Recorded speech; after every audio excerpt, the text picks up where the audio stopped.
Welcome to Awakening Streams, the podcast of One River Zen Meditation Center in Ottawa, Illinois. Hosted by Sensei Michael Brunner. Learn more, donate, and practice with us at oneriverzen.org. I've talked about what I'm going to talk about tonight before. Some of you have referenced it today during your check-ins, some of the texts that I'm going to cover. But it was on my heart. I'm not sure why, but it's been something that's been coming up regularly for me over the past few days. It's so wonderful to have you all here today, and again, I want to thank you for your devotion to this Ango practice. And I'm very grateful and overwhelmed because of the extraordinary ardor that you're all exhibiting and your enthusiasm, right? I want you all to know that this road is just beginning for all of you. Your practice path is just beginning. There's so much more to see. So continue to cultivate that beginner mindset and recognize that there's so much more joy and wonder to come. Yeah? We have to really penetrate to the marrow of our karmic tendencies and really release ourselves from them, kind of rewire the way we approach our lives. Each one of you is a miracle. Yeah? This is a very wonderful Sangha. There's something very special happening here. To have a group of folks who are so early in practice, but so devoted, so much ardor. But I want to remind you, to whom much is given, right? Remember, there's a world out there of suffering that your practice is going to move to address. So continue to cultivate your practice. Deepen it. Include everything in it. Some of you sitting in this room, or in the extended room, if we include Zoom, will be sitting in my chair one day. Some of you will remember the words I'm telling you about training now. When it just goes too fast. No matter how much you prepare, you're never quite ready. Yeah? For the responsibility that comes from teaching and expounding this wonderful Dharma. But each and every one of you will be called upon in the days, weeks, months ahead to be a beacon of light and sanity in the suffering world. So please train. Yeah? Before you think that the path is onerous or too time-consuming, just look at all the opportunities for practice that we miss, of all the deeply entrenched karmic habits that we have in our lives that we know we should have put out at the curb last week, but we held on to them for just a little bit longer. Yeah? Those things can go. This practice is not something discrete from your life. This practice is your life. And when you open up to your practice in that way, then you can integrate it in a way that's very meaningful and makes a big difference. But if we continue to consider it a bucket or something that we have to do or something that's on the side, you'll just drag on that labor much longer than it needs to be. Just give in. Just give in and train. Yeah. Your practice is a much greater source of entertainment than Netflix, I promise. Yeah. And joy, for that matter. It's been said, I've heard said before, you need to have 3 trusts in this practice. Yeah. You have to trust in the Dharma. You have to trust in this practice path. I have every confidence that you all have that trust. Just with the ardor you throw yourself into your practice, I know that you can see the power that's present there. The other trust, as they say, is to have trust in your teacher. Not me personally, but in what I represent in terms of encouragement for your practice. Each of you sees me as a projection of your very own self anyway. When I speak, you all hear me a little bit differently based on your own karmic proclivities. And so it's more trusting the relationship than anything else, and the nurturing that goes on. And the fact that over time we begin to see more and more through the same set of eyes. You see life the same way. That's what training does. Me personally, if we're training well, you'll see me make mistakes. If we're not training well, you won't see them because you'll be too distant from the practice. But if we're training very well, you'll see me make some blunders, I promise you. And you should all see each other messing up. You should take some comfort in that. When you see someone do something disturbing, you should say, that's good. That means we're practicing correctly. That means we're together. There's a reason that we say, don't speak of the faults of others as a precept, right? Because we recognize ownership as a group in that. That's not a one-way ownership. That works across the entire Sangha. We're all supported one another in this practice. So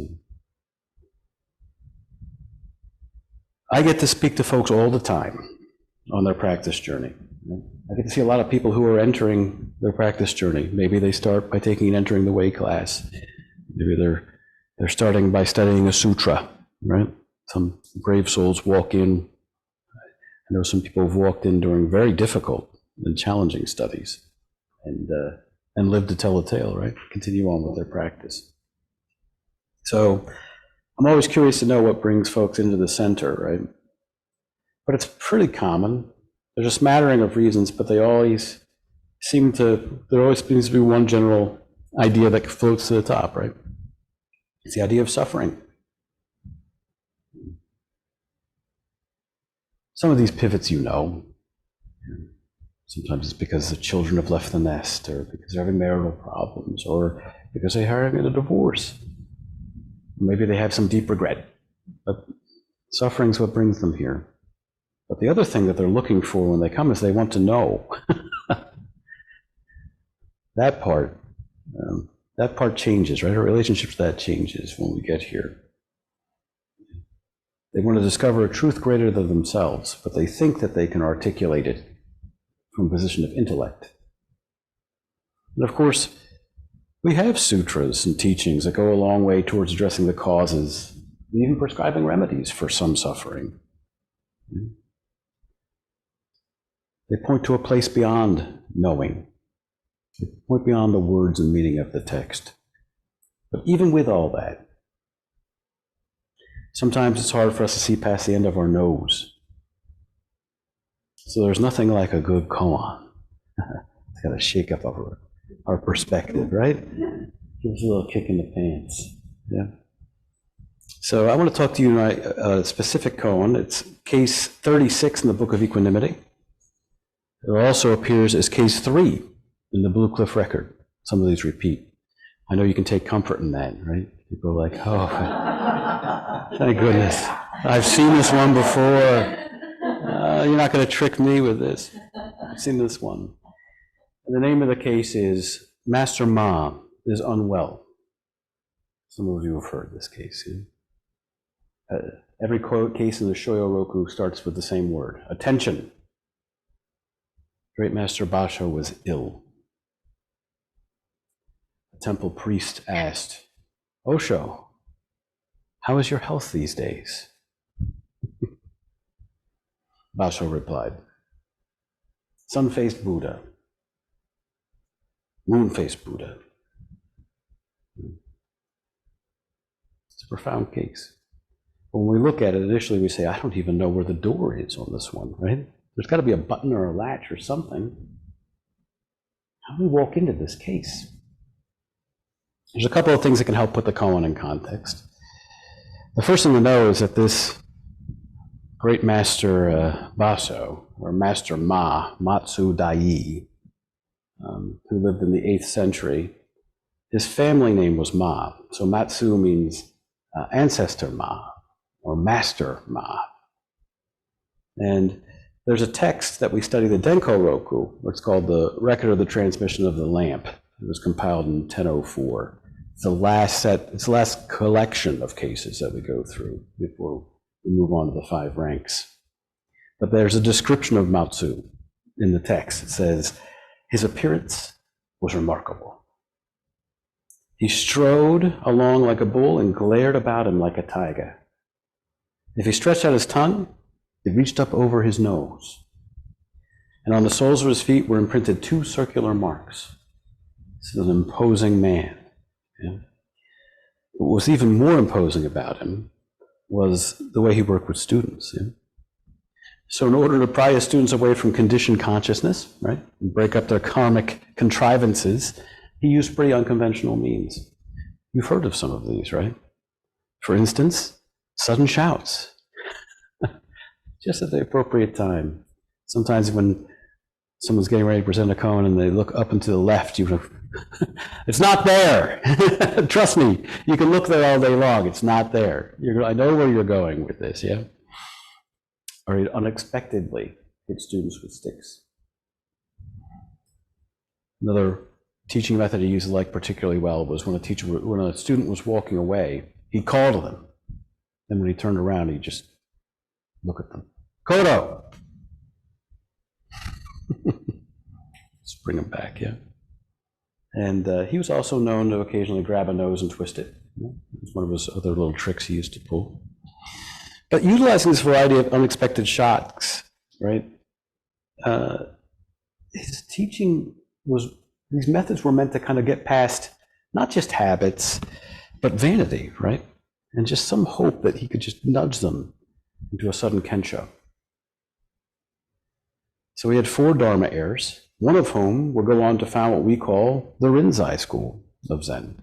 So it continued on, and is still, some of these training methods are still espoused in their ranks to this day, although probably a little bit less sternly than they were back then, because it would be illegal.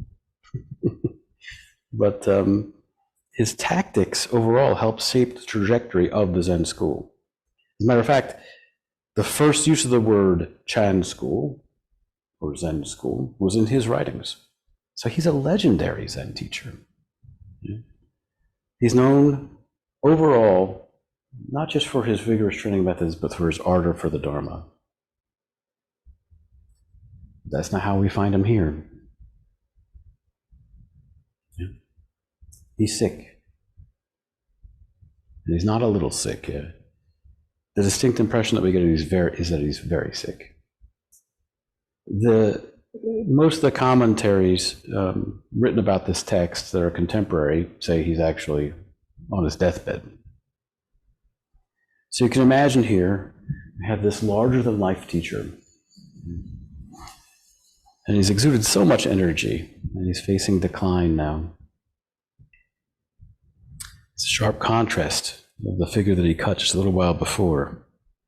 All his life's energy is winding down. So the other thing to keep in mind, aside from the majesty of this monk, is the sun-faced Buddha, moon-faced Buddha. These expressions weren't chosen out of a hat. You know? So the Butsu Myokyo was a text of the countless names of the Buddha, or of many Buddhas, and it had a short bio about each of them. So the sutra lists the names of 11,093, to be exact, Buddhas. And it describes each of them in a way where it talks about their particular blessings. If you want to meet these 11,093 Buddhas, you know, all you have to do is call to them throughout the day. You'll see them all. They're all there. But they were used in a ceremony that gained popularity in China in the 5th or 6th century, in which the names of the Buddhas of the past, present, and future were recited. And the idea was that it could expiate past offenses. And among the many Buddhas' names, there are 2 listed that sound familiar: the sun-faced Buddha and the moon-faced Buddha. The sun-faced Buddha is a Buddha that lives for a really long time. Could be hundreds of years, could be kalpas. Nearly an eternal would be a way of referencing the sun-faced Buddha. And the moon-faced Buddha is a Buddha who lives for one day and one night. So where does this lead us? The first temptation, if you've been doing koan study, because you start to re-systematize. I try to shake out the karma, you try to reestablish the karma. As we say, well, this is relative and absolute. Yeah? This is seeing the monolithic oneness and seeing its small dependent things that make up interdependence. So Master Ma's answer certainly does encompass both of those, and I feel that there's some merit to that viewpoint, but it's not going to help you penetrate this koan. Yeah. So let's just set that aside. Those are all just another set of new ideas that we've come up with.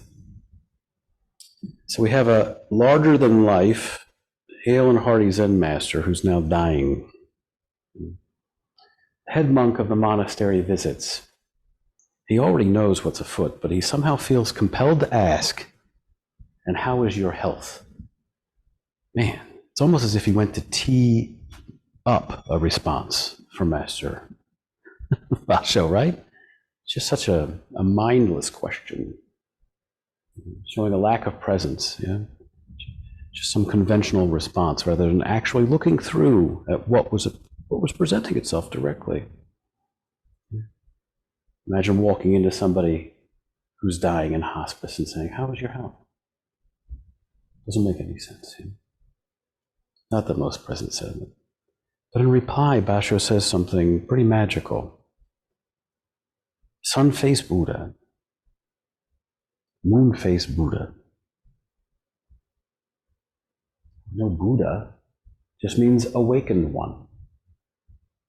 The question is, awake to what? Right. Sometimes awake to health, to vigor, to years of life ahead, to endless possibilities. Sometimes awake to weakness, to pain, to what we might call death. It's as much a lesson to ourselves, our very own self sitting right here, as it is to that monk, right? Stay open. Stay with it. This is it, folks. This is it. This is your life. Yeah. Appreciate it. Appreciate it directly. The place Master Ma is pointing to is a place of equanimity. One of the most difficult practices on the path and the foundation of the precepts. Yeah? It's a fertile field for wisdom and compassion and love. Equanimity is not aloofness. There's a way that we might think, well, we're just distancing ourselves from our emotions. That's not this, right? It's a gateway for warmth, a gateway for being that's only possible when we actually show up completely. So completely that we drop off our very own selves. The Buddha described a mind filled with equanimity as abundant, exalted, immeasurable, without hostility, and without ill will. The word that we translate equanimity, when it comes in from the Sanskrit, is known as upekkha. Upekkha means to look over. Yeah? So equanimity arises from the power of unobstructed observation, the ability to see directly without being trapped in a story, without being trapped in our expectations, or without being stuck in one of the abodes of our consciousness. And one of the abodes of our consciousness for sure that we dwell in often is the discursive mind, a place of anxiety, depression, doubt, fear, pain. But it can even be the abode of our sensations as well. and being able to take a step back and look over and to be present with all of it. When developed, such a power gives rise to peace. I once had a pastor who trained me when I was in Bible college, who said that peace was about the presence of adequate resources. And at the time I remember thinking that was compelling, but now years later, even more compelling. When we have peace, we're able to see the presence of infinite resources. So we're not talking about peace of mind. We're talking about an embodied peace. So what gets in the way here? Well, I think the answer could be reckoned in a couple of questions. The first being, who am I? We come to practice all bright-eyed and bushy-tailed, ready for a deep experience of the great beyond. Anuttara Samyak Sambodhi, yeah? Unexcelled perfect enlightenment. We're sitting proud on our cushions, waiting for that great bliss. So happy that we showed up. Yeah? And so we swiftly mount those cushions, sit still, and then we come face to face with ourself. Ourself, the one we call I. And oh my, in what sharp detail we come into perspective of ourselves, right? It's like when someone zooms in directly on your face with an HD camera. Humanity, yeah? The frightening detail. We meet the monkey mind, yeah? The one who can't sit still, ever, right? Stay on any one thought for a second before it's on to the next shiny object. And then we meet the grasping mind that can't let go of any past hurts or grievances. All of them are still present. None of them are let go. Replaying them over and over and over. And that gives yield to us meeting our inner saintly one, whose practice is impressive. Yeah? Whose practice is impressive. And then we meet our inner complete jerk. And I won't say in what proportions we have those, right? But it's hard not to dislike what we see and what we hold on to as ourselves. That won't do. That won't do. Because rejecting yourself is rejecting what Eiken Roshi would call the agent of our realization. You have to make friends with yourself. You have to even enjoy yourself a little. Have some fun. Yeah? Recognize that inner jerk. If you're going to be a curmudgeon, be a curmudgeon. Do it. Yeah? Be playful with it. We're all going to mess up. When you mess up, mess up. And then get up, brush yourself up, and move on. Yeah, there is no cancellation in this practice. I expect to see some blunders. If I'm not, as I said before, if I'm not seeing blunders, then our practice isn't very good. Yeah?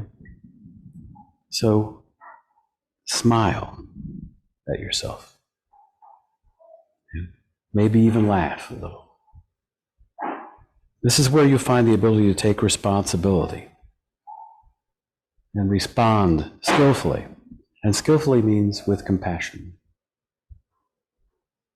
Again, continuing on Eiken Roshi, he put it this way: when you make a mistake, do you punish yourself? Or can you shake your head with a smile and learn something in the process? If you curse yourself, you're just postponing your practice. But if you simply tick off the air and learn to do better the next time, now you're engaged in your practice. Yeah? Now you're engaged in your practice. So get to know yourself. Really know yourself. Be brutally honest. Approach it if you don't, like you don't know it, because you don't. And in that gap between who we think we are, the observer who is meta-aware of the self, right? In that gap between who we think we are and that meta-awareness, that gap, are all the Buddhas and all the Bodhisattvas of all time.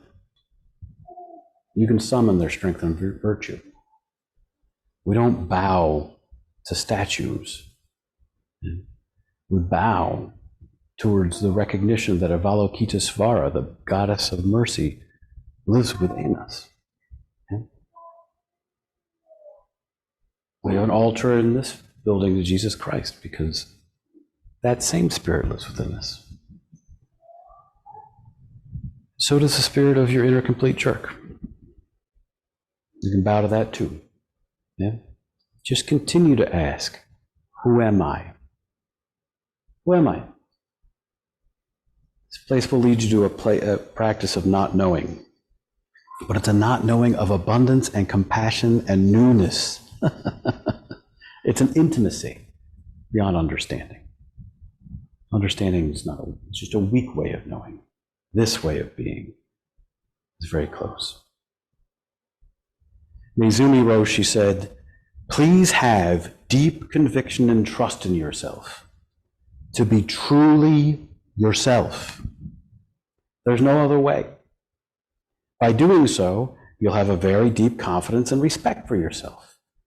Going one step further, since the life of each of us contains everything, taking care of yourself is taking care of everything else. Do you see? Do you see? Do you? This is to the second question, and I'm glad this one's taken root and been adopted so well by the Sangha. Is that so? We have a natural state of mind that emphasizes the negative, and this is for good reason. We wouldn't be here to discuss Master Ma's wisdom this evening had the human race not been gifted the ability to prioritize threats over pleasure, right? Picking wildflowers while a tiger is sizing us up for lunch isn't a very good survival skill. You know? Things aren't going to go well for you. But it's a horrible filter for our lived experience. We all have so many worries. So many worries. Even in the awakened way, we have worries. Yeah? What's going to happen? How's this going to pan out? It's amazing that none of these worries ever add up much except suffering. But then, if you know yourself, you'll know that. Have a little bit of fun with that too. Master Ma said in another place, the teacher that's in this case, if you want to know the way directly, then ordinary mind is the way. And what is an ordinary mind? It means no intentional creation and action, no right or wrong, no grasping or rejecting, no terminable or permanent, no profane or holy. The sutra says, neither the practice of ordinary men nor the practice of sages. That is the practice of the Bodhisattva. Now, all of these things are the way. Walking, abiding, sitting, lying, responding to situations, and dealing with things. Yeah. If you want to know the mind directly, or the way directly, just look in. There's another story that Zen Master Hakuin, about Zen Master Hakuin rather, that sums this up nicely. Hakuin was praised by his neighbors as living a pure life.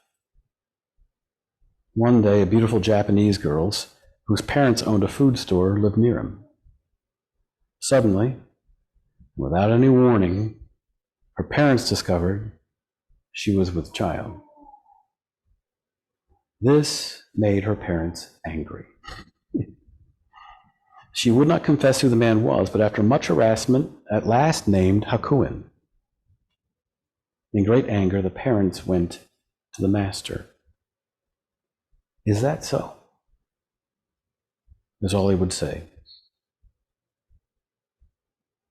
After the child was born, it was brought to Hakuin. By this time, he'd lost his reputation, which he didn't much care about.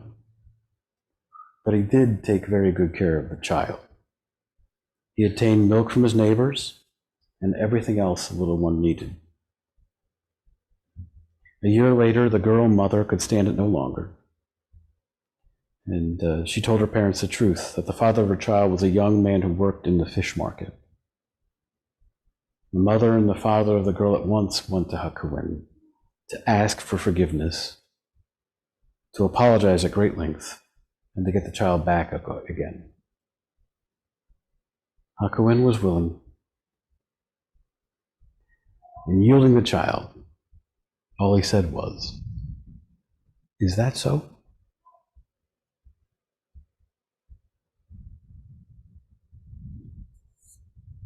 Hakuin dropped the narrative. He had no concern for the story. What about my reputation? I'm innocent. This is unfair. I'll sue you for slander. The kid is not my son. What was left in its place? Pure compassion. Compassion for mom, compassion for the parents, compassion for the baby, compassion for Hakuin. He savored every last drop of that lived experience, right? He drained it to its dregs. Every one of you, in seeing that, sees it for what it is. It's pure awakening, pure compassion.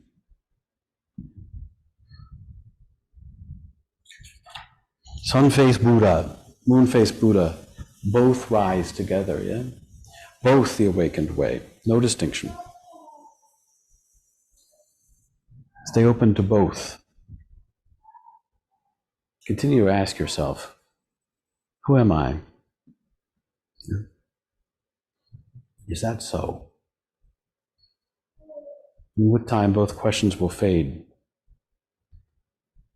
but your life will burst forth anew. The question is, how will you use it?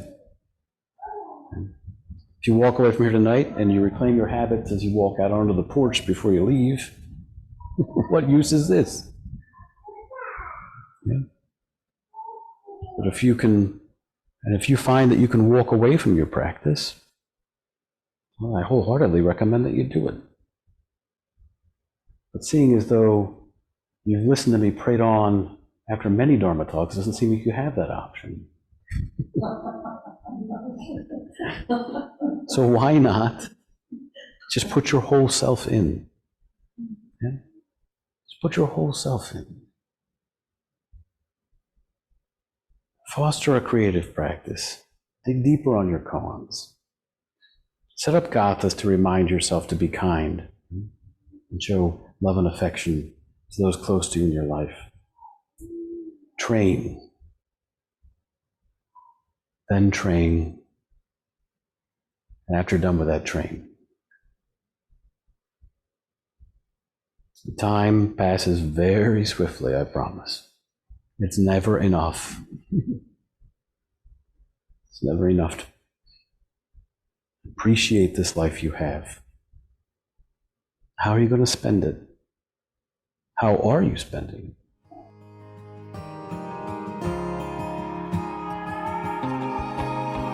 Thank you for joining us. If this podcast was meaningful to you and supported your practice, please give us a hand by joining us at oneriverzen.org.